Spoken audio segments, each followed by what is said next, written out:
Membro Parlamento Nacional e Rusi deputada Cedelísia dos Santos, o governo atu cria condição digna para o mercado tais colmera.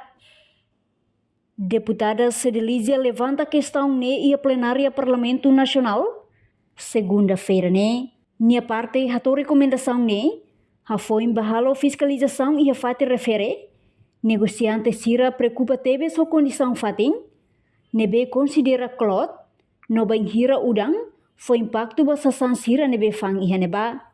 Ia fatin refere, enquanto o mercado tais colmera la ostimo roandeit magba visita, mas be mos turista Sira husi internacional, também minha parte husi governo atu hadia condição nebe diak ba fatin refere.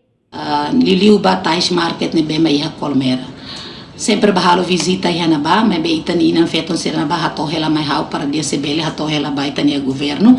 Liliu kona ba sira nia fating. Fating ida tais market ita hetan visita husi laos husi maluk timor wandek, mas be turistika sira husi internasional mos barak liu ba visita itani tais market, mas be sira nia condição to agora nessa nena fating. Wanhira udan tama be sempre tur kusi leten tu mai. Dalan sira italau mos usa hela dek fatuk berita smoothing então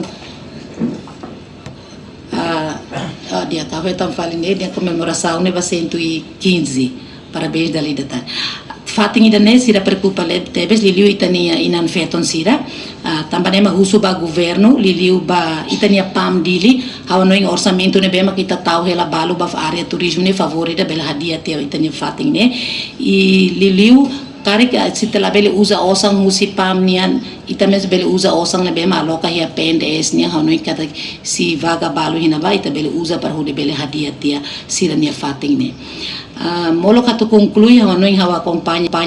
Reportagem Epifânia de Carvalho, Televisão Timor Post.